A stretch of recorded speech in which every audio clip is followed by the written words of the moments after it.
2 araw bago ang Pasko, ramdam na ang Christmas rush dito sa Urdaneta City, Pangasinan. Kita ang dagsa ng mga tao sa shopping center na ito upang makahabol at makapamili ng panregalo para sa kanilang mga mahal sa buhay. Gaya ni Nanay Daisy na may-ari ng isang junk shop sa bayan ng Balongaw, sinikap daw niya na makapamili ng munting pangregalo para sa kanyang mga trabahador, mga nangangalakal sa kanyang junk shop, pati na rin sa kanyang mga apo. Aniya, ang kanyang napamiling mga damit pangregalo ay simbolo umano ng pasasalamat, pagkilala sa sipag at pagbibigay halaga sa mga taong naging bahagi ng kanilang hanap buhay ngayong taon. Namili kami ng pamigay ko sa mga nangangalakal sa akin. Naalala ko, masisipag sila, kaya bibigyan ko sila ng regalo. Kasi silang tumutulong din eh. Kung wala sila, wala din. Binabalik lang yung kabutihan nila. Mga laruan para sa mga bata at gamit pang kusina naman ang mga pinamili ni Nanay Erlinda. Masaya umano ang kanyang puso dahil kahit sa hirap ng buhay at sa mga nangyayari sa bansa, nagagawa pa rin umano niyang makapagbigay ng munting regalo para sa kanyang pamilya. Very proud, very happy. Kasi po, Kasi at least kahit mahirap ang buhay, mga nangyayari sa atin dito sa Pilipinas sa ngayon, meron pa rin time na naging masaya kami. Ang gusto ko, maging masaya kami mga pamilya, makatulong sa kapwa, makapagbigay din.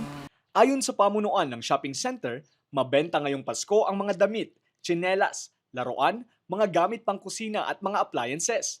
Para naman umano sa mga nagtitipid at tight ang budget ngayong Pasko, huwag daw mag-alala dahil may mga abot kayang presyo rin tulad na lang ng mga items na ito na nasa 50% sale. Dahil rin sa dagsa ng tao ngayong holiday season, nagpasya silang i-extend ang kanilang operating hours bilang pagtugon sa patuloy na pagdami at pagdagsa ng mga mamimili. Sa ngayon po sir, sobrang dami pong mga customer na bumibili po sa amin sir. Talagang rush na. Rush, lalo na pag sa gabi na po talagang dagsa po siya sir. Usually sir, yung mga nakalagay po sa bargain area po namin, mga brand new din po siya, good item po. Yun nga lang po yung iba po, wala na po kasi siyang box. Pero yun po sir, mga bago po talaga. Sa mga di pa po nakakapunta sa La Mart ng Kayasan, visit po kayo, masiguradong di kalidad at quality po yung benta namin, mura at saka maganda. Para po sa mga pangregalo nyo din po sa mga mahal nyo po sa buhay. Samantala, huwag kalimutang magbaon ng mahabang pasensya dahil sa mahigpit na daloy ng trapiko sa mga pangunahing kalsada bunsod ng Christmas rush. Nagpaalala naman ang pulisya sa mga mamimili na bantayang maigi ang kanilang mga gamit at magdoble ingat upang makaiwas sa mga kawatan at pagnanakaw sa gitna ng dagsa ng tao ngayong holiday season.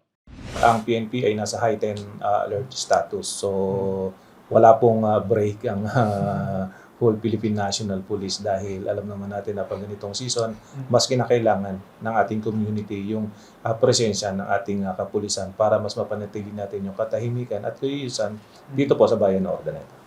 Lester Narag, Balitang, Solid North.